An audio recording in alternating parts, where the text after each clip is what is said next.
waktu aku udah ngupload ini ya Q&A di Instagram storyku. Nah buat kalian yang follow Instagramku itu pasti tahu kalau aku bakalan open Q&A sama temen kantorku yang dulu adalah dosenku.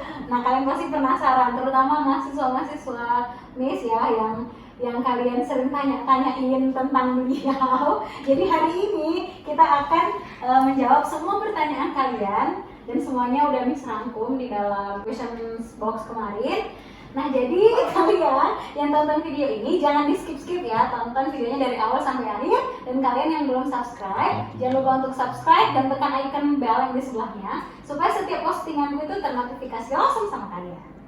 Oke langsung aja, karena ini merupakan Q&A perdana aku di YouTube ya. Sebelumnya aku nggak pernah collab sama siapapun, jadi aku langsung aja panggilin teman kantorku yang adalah bosku dan juga dia dulu adalah dosenku.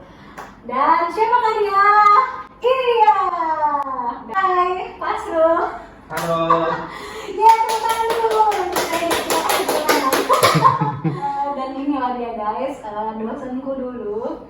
Yang aku yakin nih kalau teman-temanku dulu yang satu angkatan sama aku pasti nggak asing lagi ya sama dosen kita yang terfavorit nih kayaknya kalau di kampus ya. Bener nggak Pak? Ngerasa gitu nggak Pak? Enggak sih. Merendah guys, merendah.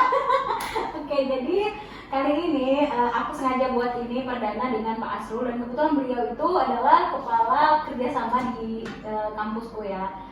Jadi banyak sih nanti yang akan kita ceritain di sini gimana sih proses transisi dari dulu aku adalah mahasiswanya dan sekarang kami jadi rekan kerja. Pasti ada sesuatu yang inilah yang beda dan hal-hal yang baru juga yang aku dapatkan. Jadi ya mungkin kita langsung aja kali ya. Aku mau tanya dulu sih sama Pak Asrul. Pak Asrul sehat ya? Alhamdulillah sehat. Puji Tuhan, alhamdulillah ya. Jadi sebelumnya aku mau tanya dulu nih sama Bapak ya. Boleh. Sejauh ini gimana sih perasaan Bapak sebagai seorang dosen, kemudian single lagi, mengajar, kebanyakan Bapak ngajar perempuan ya, karena kan di kebidanan ya paling banyak. Walaupun ada laki-laki itu nggak terlalu banyak. Gimana sih Bapak sebagai seorang dosen kasih tipsnya lah gitu untuk mengajar yang hampir semuanya perempuan dan Bapak nggak canggung gitu? Silakan Pak. Ya, ya kebetulan pada tahun Ripka tahun berapa kemarin? Tahun Ripka masuk itu 2015. 2015 itu kalian ada berapa kelas ya? Kami kalau Ada nggak salah 10 ada ya? 11 Pak. 11 kelas. Jadi 11 kelas itu semuanya itu bidan ya. Iya, Bidan benar. satu kelas itu paling sedikit terdiri dari sekitar 50 sampai Pokoknya dari 40 sampai 50, 40, bahkan ada yang sampai 60. 60. Jadi itu ada 11 kelas, bayangkan 11 kelas itu. Rame banget. Saya kebetulan dapet ya masuk Dan Bapak beberapa perdana. kelas, tapi tidak semua karena kan nggak cukup. Maksudnya kita bagi-bagi gitu kan. Jadi kebetulan saya masuk di kelas Rikma sendiri, ada beberapa kelas. Nah itu semuanya cewek gitu. Cewek. Nah awalnya itu saya memang merasa canggung sih gitu kan, karena apa ya? Di situ bidan-bidan cantik-cantik semua. Jadi dari situ ada yang gadis, ada yang emak-emak, ada juga yang janda. Jadi satu kelas itu berkumpul jadi satu karena kelas kalian itu ekstensi ya. Kalau reguler sih, tapi ada ekstensi juga kan Gabung Pak. ya. Bapak ngajar ekstensi Iya, juga. jadi kumpulan emak-emak dan para gadis itu sebenarnya awalnya ya saya merasa canggung. Cuman itu tadi kembali kepada tanggung jawab kita untuk sebagai pengajar untuk menyampaikan materi kepada mereka, pada mahasiswa. Ya pastinya saya akan melakukan yang terbaik. Nah, yang saya ajarkan apa yang saya punya, ya selebihnya yang nilai itu adalah mahasiswa sendiri kan gitu kan. Nah kebetulan kalau nggak salah itu saya tuh satu-satunya dosen laki-laki. Iya, yang masih single. Yang masih single ya. Ada yang cowok, Ada dua lagi tapi menikah, sudah orang tua, sudah bapak-bapak usianya sekitar 50 sampai 60 tahun. Jadi kebetulan saya itu yang masih single dan masih muda sendiri. Benar sekali guys, itu benar. Iya itu. Jadi first impression saya kebetulan kan waktu itu accounting Bapak masih ingat. Iya. Jadi waktu itu aku ketua kelas guys. Maksudnya itu kalau kami di sini bilang accounting, komisaris tingkat.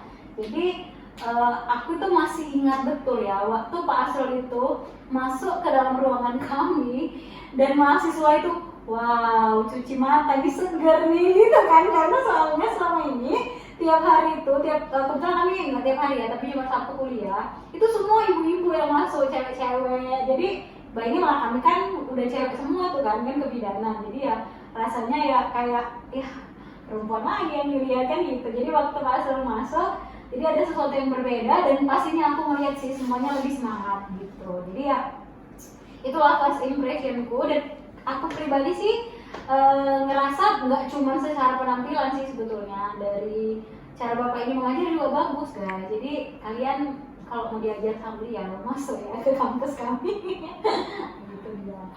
Oke ya, jadi kayaknya kan Pak, karena kemarin aku buka Q&A nih di Instagramku. Semoga mereka lupa ya.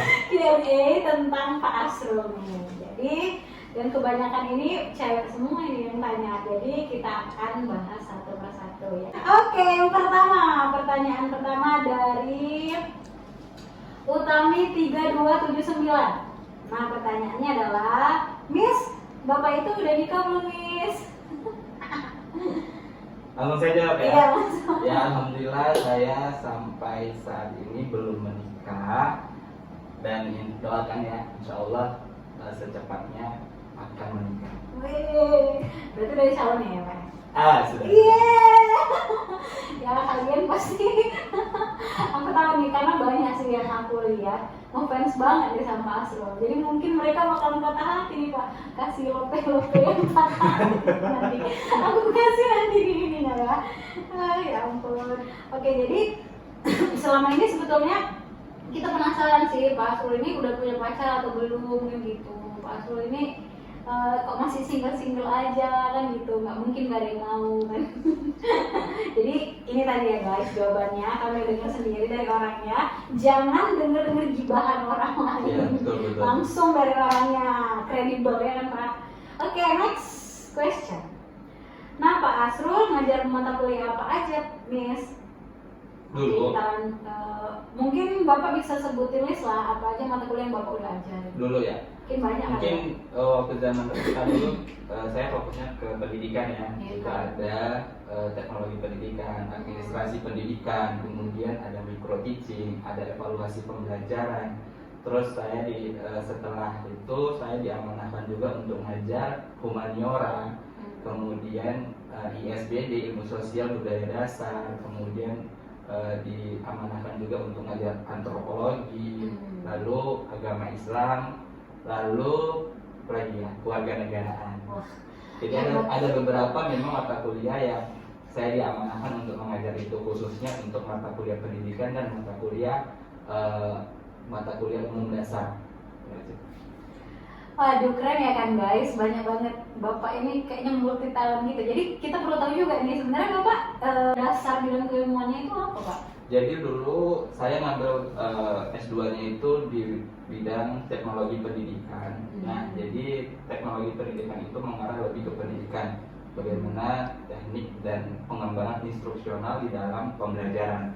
Tapi alhamdulillah saya mendapat kerja atau mendapat peluang untuk diberikan kesempatan mengajar di Institut Kesehatan Helvetia, which is berbeda ya pendidikan dengan kesehatan.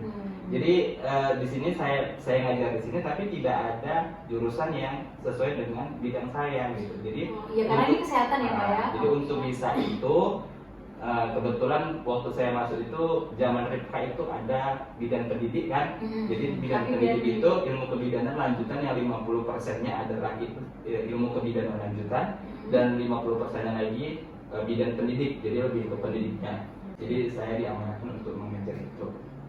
Oke, mantap sekali ya guys. Jadi tadi Pak Asrul udah bilang kalau dia itu adalah bidang ilmuannya di bagian teknologi pendidikan di Universitas apa Pak kalau boleh tahu? Universitas Negeri Medan. Universitas Negeri Medan. Oke, ini pertanyaan yang lebih santai ini ya, tapi masih menyangkut sama yang tadi. Nah Miss, doinya Pak Asrul siapa nih Miss? Sambil buat emot senyum nih. Nah, kalau tadi udah mau kenapa belum nikah, dan tadi udah terjawab ya bahwa Pak Asrul mungkin akan merencanakan pernikahan. Nah sekarang doinya siapa Pak? Gitu. Banyak yang penasaran nih. Iya, doinya pastinya kalian terutama yang memberikan pertanyaan tadi pasti nggak kenal. Tapi yang pastinya itu masih dirahasiakan. Doakan saja, berikan doa yang terbaik untuk saya secepatnya insya Allah di tahun ini. Jika tidak ada halangan maka akan kita laksanakan. Amin, ini amin paling serius ya Pak. Amin. Amin paling serius, doain ya netizen, doain ya teman-teman semua supaya Pak Asrul segera menikah karena juga udah waktunya sih, gitu ya. Oke, next question. Ini dari seseorang yang yang cukup lama sih kayaknya ngefans sama Pak Asrul. Jadi ini dari Nurhawati _Siregar. Ya, kayaknya saya masih ingat itu. Nah, jadi ini pertanyaannya adalah, kok belum nikah sampai sekarang Pak? Hartanya ada, tahta ada, wanitanya ada. Oke, Ya. kira-kira jawabannya gimana Pak? Kalau ditanya belum nikah sampai sekarang, mungkin saya punya alasan pribadi kenapa saya belum menikah. Karena yang pastinya itu satu hal yang harus kita pikirkan, bahwa menikah itu bukan untuk main-main, tapi ini lebih ke jenjang ke serius ya. Jadi tanggung jawabnya cukup besar. Nah untuk bisa sampai ke titik itu banyak perlu yang harus dipersiapkan, terutama kesiapan fisik dan mental. Ya, saya rasa kalau misalnya fisik nanti kita siap-siap aja. Tapi bagaimana kita bisa siap secara finansial juga, kemudian mental untuk menjadi kepala rumah tangga juga. Karena bukan diri kita aja yang kita pimpin atau diri kita aja yang kita urus, nanti bakal ada orang lain yang kita urus ya. Ya, benar sekali. Ada istri, kemudian ada nanti kalau dikaruniai anak, punya anak, itu tanggung jawabnya lebih besar. Terus kemudian kita menjadi sebuah jembatan untuk penghubung dua keluarga. Jadi keluarga pihak laki-laki dan pihak perempuan itu bukan lepas tangan begitu saja, tapi bagaimana kita bisa memperbaiki atau menyatukan hubungan itu menjadi lebih baik. Jadi ini bisa jadi pembelajaran loh buat kalian karena kebetulan Pak, hampir saya kan punya statistik nih di YouTube kan, hampir 70% subscriber saya itu adalah cowok atau laki. Jadi ini bisa jadi satu gambaran ya kan, pembelajaran terutama dari pihak laki-laki ya kan Pak, sebagai imam pastinya nanti kalau sudah menikah. Iya, betul. Karena harus benar-benar matang. Pernikahan itu kalau menurut saya ya, pernikahan itu sebuah kewajiban bagi kita semua ketika kita sudah memang sudah siap secara fisik dan mental. Nah, jadi bukan berdasarkan usia kita menikah, tapi bagaimana kesiapan kita untuk bukan hanya soal cinta ya Pak ya. Benar. Kalau berbicara tentang cinta, anak SD sekarang pun sudah main cinta-cintaan gitu kan. Tapi bagaimana bisa supaya itu tadi menuju ke sana itu kesiapannya betul-betul matang. Jadi bukan ajang perlombaan sih sebetulnya pernikahan ini. Jadi dengan usia 30 tahun belum menikah, usia 35 tahun belum menikah, masa kalah sih sama anak SMA yang baru tamat dan bisa langsung menikah. Jadi sebetulnya ini bukan ajang kompetisi ya Pak. Bukan ajang kompetisi menikah ini, tapi banyak kok yang menikah di usia muda yang dia akhirnya bercerai gitu kan. Banyak sedikit. Iya, banyak juga yang mereka secara fisik dan mental sudah siap gitu. Bahkan secara finansial dia mereka merasa berlebih, cukup dan berlebih gitu. Tapi ujung-ujungnya ada juga kok yang cerai gitu.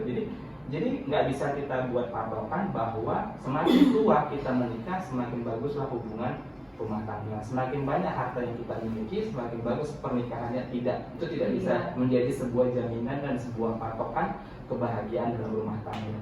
Tapi bagaimana kita melihat sisi yang berbeda dari kedua pasangan, melihat sisi yang berbeda, kemudian kita bisa saling memahami kekurangan dan kelebihannya. Itu sih sebetulnya. Jadi kalau misalnya masing-masing kita tidak bisa menerima kekurangan dan kelebihan, makanya itulah yang sering terjadi keegoisan. Itu yang membuat satu faktor yang paling kuat dan paling besar terjadinya sebuah perceraian. Jadi dengan itu kita harusnya lebih berhati-hati. Kalau saya sih lebih berhati-hati karena pernikahan itu bukan untuk main-main, juga bukan sehari dua hari ya Pak. Untuk hanya dipertontonkan di media sosial, kemudian di tag di Instagram atau di YouTube. Aku sudah menikah, enggak. Tapi bagaimana memang betul-betul dari hati untuk meniat dalam hati untuk bisa menikah itu, ya kita selain ibadah juga sebagai kewajiban kita. Apalagi kita laki-laki kan, laki-laki itu harus mempersiapkan segalanya. Kita harus siapkan uang untuk tanggung jawab lah intinya kan Pak. Untuk biaya pernikahan, kemudian pemimpinan kita juga nanti akan diuji kan gitu. Jadi itu sebetulnya poin penting sih. Jadi bukan asal-asalan, bukan ajang lomba. Iya benar sekali. Jadi aku sih guys pribadi tuh sangat ini ya, kan kebetulan beliau kan sekarang udah jadi teman sekerja kan, jadi bos lagi di ruangan aku kan, di satu staff di mana kami boleh bekerja. Jadi ya aku udah lihat sendiri gimana Pak Asrul itu mencoba untuk mempersiapkan segalanya. Ini mungkin aku bilang ya, untuk kalau misalnya ada nih calon Pak Asrul yang lagi nonton, pasti mungkin nonton kan ya, mungkin Pak Asrul nanti bakalan rekomendasi ya. Jadi aku bilang ya, kamu ya beruntung sekali sih, mungkin pasti sangat beruntung mendapatkan Pak Asrul, karena beliau memang benar-benar mempersiapkan secara matang, tidak hanya secara pikiran, mental atau apa, tapi dari hal-hal yang material pun beliau ini sudah mempersiapkan. Jadi ya aku rasa sih udah sangat tepat dan pas dan sudah bisa menjadi imam yang baik untuk kamu yang nonton ini. Kamu yang mungkin jadi calonnya Pak Asrul ya. Jadi ya bersyukurlah. Jadi itu dia tadi tips-tips Pak Asrul untuk setiap subscriber, khususnya yang cowok-cowok. Jadi kalian jangan sembarangan ngambil anak orang. Bener nggak sih Pak? Ya kan? Karena kalian itu akan jadi imam dan bertanggung jawab menggantikan bapaknya si perempuan untuk mengayomi, pastinya untuk membiayai segalanya lah secara luas. Jadi itulah dia tipsnya ya. Makasih Pak, mungkin bisa jadi pembelajaran buat subscriber yang lagi nonton sekarang. Oke, next question. Nah ini dia pertanyaan dari underscore WLM dari ya, mungkin Wulandari kali ya. Pak Asrul kesehariannya ngapain aja selain ngajar sebagai dosen? Mungkin ada kegiatan yang lain? Ya, selain sebagai dosen, tugas tambahannya adalah untuk memegang bagian unit perencanaan dan kerjasama. Bagian kepala ya Pak? Ya. Jadi di sini itu kita ada unit pengembangan kerjasama. Jadi kita tugasnya adalah bagaimana kita menjalin mitra kerjasama baik secara lokal, nasional maupun internasional untuk pengembangan sumber daya manusia dan kompetensi mahasiswa yang ada di sini. Hari-hari di luar dari pekerjaan ini Pak, Bapak biasanya mungkin lebih ke hobi kali itu ya, yang sering Bapak lakuin ya kan gitu kan? Ya saya sukanya sih memang selain di luar kantor, saya tuh sukanya traveling gitu kan. Traveling terus kemudian mendokumentasikan segala tempat yang saya kunjungi. Jadi boleh sih lihat di Instagram saya. Kalau IG-nya guys, aku buat ya. Jadi saya suka mendatangi tempat-tempat yang mungkin lagi hits ya, khususnya di Kota Medan. Ya, traveler lah ya. Yang nggak mau juga kalah sama selebgram itu, walaupun saya bukan selebgram, tapi setidaknya saya pernah mengunjungi lah apa yang lagi hits di Kota Medan. Next question dari Nisa Hasugia 63, Pak Asrul udah punya doi belum? Nah ini sama ya pertanyaannya, tadi udah dijawab ya Pak ya. Oke, ini dari Veronica STG, udah punya pacar belum? Maskernya kalau dibuka ganteng nggak? Mau jadi pacarku nggak? Jadi kebetulan udah nggak pakai masker nih, ini kan bisa ya, nanti aku bisa Pak. Tadi sebetulnya pakai masker juga kan, karena udah pakai face karena mungkin agak sulit nanti kita ngomong ya. Iya. Jadi ini kayak gini lah dah. Jadi seperti itulah wajahnya yang tampan guys. Oke, kalau ditanya ganteng, kalau menurut ini ya penampakan kami sebagai perempuan ya menurut saya ganteng lah Pak Asrul ya. Ya menurut saya biasa-biasa. mau jadi pacarku nggak bisa kayaknya ini, soalnya udah punya calon, Iya. ya kan Pak? Pak Asrul udah punya calon guys. Oke, ini dia. Ini sepertinya pertanyaannya lebih ke aku sih Pak. Dari Mayori Elsa 20, gimana ceritanya Miss? Bapak Asrul dulu dosen, sekarang udah sekantor sama Miss. Seru nih pasti ya gitu ya. Jadi kayaknya ini aku yang perlu jawab ya. Nah jadi kalau kan aku tadi udah sedikit singgung ya first impressionku waktu Pak Asrul masuk. Ya satu seneng gitu, seneng karena Pak Asrul satu enak dilihat ya kan. Good looking lah gitu ya kan, good looking. Ya aku percaya setiap kita itu misalnya laki-laki pasti lebih tertarik sama perempuan dan sebaliknya, perempuan itu lebih tertarik sama laki-laki kan begitu ya kan. Jadi ketika apalagi kami seperti yang mereka bilang ya Pak, kami hampir semua perempuan, hampir tiap hari itu berkecimpung, bahkan kita kan kuliah sampai dari pagi sampai sore, kami kemarin Pak sampai malam. Jadi ketika ada yang berbeda kelamin dengan kami mengajarin kami, itu jadi semangat sih, itu jadi motivasi. Nomor satu itu dulu ya, nggak usah mikir yang lain-lain dulu. Jadi waktu pertama kali Pak Asrul ngajar itu benar-benar dari first impression ya good looking gitu. Dan setelah beliau mengajar lebih senang lagi karena beliau memang pintar, serius. Nah, saya bukan peres ya, bukan karena bapak ada di sini, tidak. Aku jujur aja nih ngomongnya, memang Pak Asrul pintar kan gitu. Lalu gimana transisinya ketika memasuki dunia kerja? Satu yang pasti adalah segan, sangat segan sekali.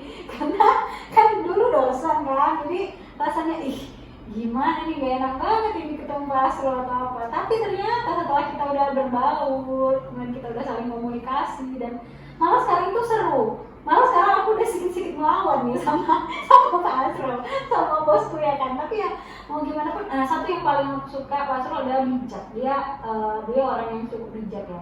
Misalnya menanggapi segala sesuatu, kebetulan aku ini orang yang cukup emosional on fire kayaknya ya kan Mbak. Jadi Pak Asrul termasuk orang yang bisa untuk menengahi. Jadi kami partner kerja yang baik sih. Kalau tadi ada yang bilang, Miss cocok banget Miss, iya kami cocok memang secara partner kerja ya kan Pak, seperti itu. Jadi pokoknya beruntung dan bersyukur bisa bisa satu pekerjaan sama Pak Asrul, dan kebetulan kami masih muda gitu. Jadi kami hampir memiliki visi yang sama gitu dalam menyelesaikan pekerjaan, dalam bekerja.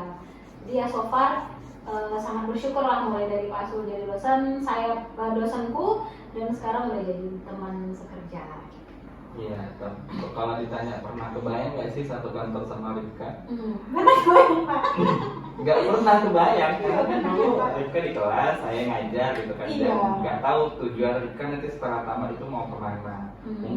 Mungkin Rifka kemarin berkeinginan untuk menjadi dosen ya kan. Jadi akhirnya Rifka melanjutkan S2, kemudian menjadi asistennya Bu Begum untuk menanggung jawabin beberapa mata kuliah.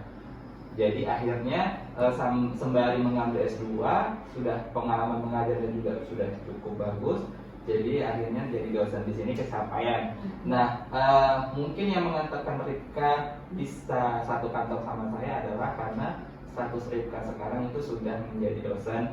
Jadi kita bergabung di satu institusi yang sama, Institut Kesehatan Helvetia. Nah, kebetulan unit kita membutuhkan orang yang mungkin orang-orang yang kompeten di bidang kerjasama, dan itu terpilihlah Rifka. Jadi akhirnya kita satu kantor, ya nggak kebayang sih, kita nggak tahu ke depannya kita bisa kerja sama siapa. Yang penting kita punya tujuan, harapan, ya kan. Kemudian cita-cita, kalau misalnya kita niat dan kita jalani dengan tekun, insya Allah tercapai. Amin, benar sekali.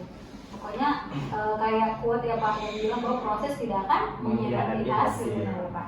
Oke, jadi itulah dia tips dari Pak Asrul, dan ini pertanyaan yang paling terakhir. Nah ini kayaknya menyangkut kegalauan nih, jadi kayak minta tips gitu ya Pak. Miss izin nanya, maaf ya ini bukan tentang materi tapi tentang rasa. Jadi Pak Asrul yang minta disuruh jawab. Apa sih Miss bedanya rasa sama beda agama itu? Apakah itu beda-beda tipis? Ngerti nggak? Beda rasa sama beda agama. Ini pertanyaan dari Agustina Indahwati, Agustina _Siburian. apa sih beda rasa sama beda agama itu beda tipis? Ngerti nggak dia pertanyaan? Kayaknya Dia bedanya mau cukup jawab gimana ya jauh. menurut Bapak? Dia Beda kayaknya rasa bisa nggak misalnya perbedaan agama itu menyatukan sebuah beda rasa rasa. sama beda agama. Beda rasa sama beda agama itu maksudnya apa? Maksudnya mungkin dia berbeda agama bisa nggak mempersatukan perasaan.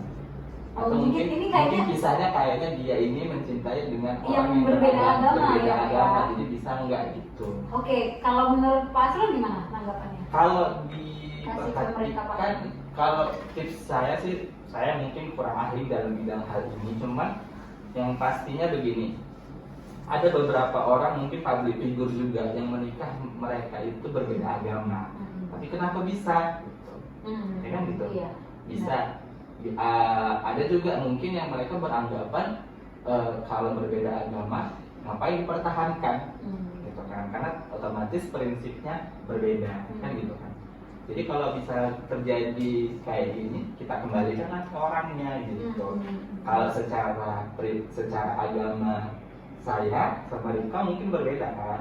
Kalau kami, kalau di agama Islam itu kalau bisa ya cari agama.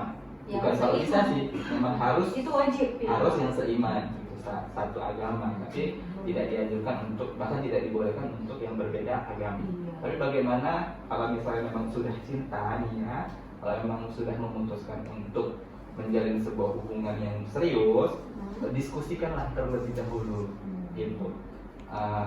Diskusikan nanti kedepannya bagaimana. Kalau memang tidak cocok atau tidak direstui sama kedua belah pihak keluarga, ya bolehlah putus secara baik-baik, gitu, tanpa harus meninggalkan dendam. Jadi kalau misalnya nanti kedua belah pihak setuju, ya itu kalian yang gimana, gitu. Misalnya kita menikah dengan yang satu agama aja, itu kadang repot, gitu. Belum tentu kita tuh sejalan, belum tentu kita punya visi dan misi yang sama, apalagi kita dengan dua agama yang berbeda. Iya.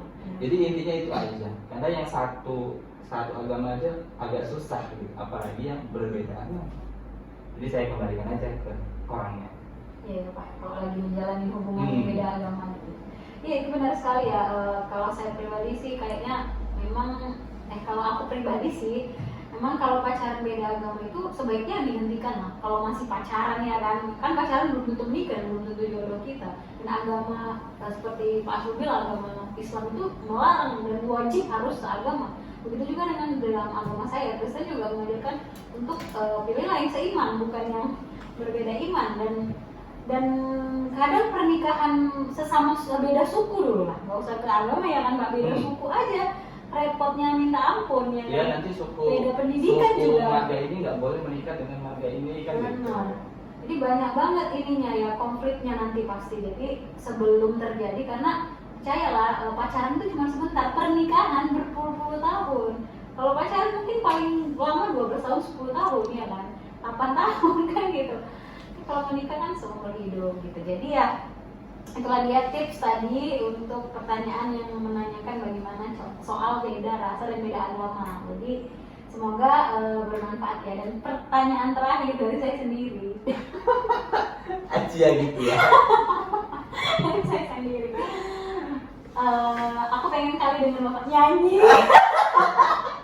Kalau aku nyanyi udah sering ya kan guys. Kalau udah sering kan lihat aku. Ini bukan pertanyaan namanya. Ini Jadi pernikahan. aku yang akan ya. Akan kan gimana suara Bapak dosen kita yang ganteng ini. Nyanyi apa Pak? Bisanya? Apa ya? Jangan dihina ya. Bapak, Suara ala kadarnya aja. juga Pak nyanyi apa ini?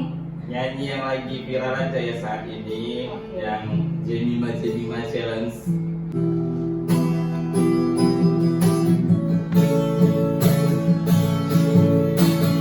Ingin kau tahu diriku di sini menanti dirimu, meski ku tunggu hingga ujung waktuku, dan berharap rasa ini kan abadi untuk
kalian selama ini pengen tahu banget terutama mahasiswa nih.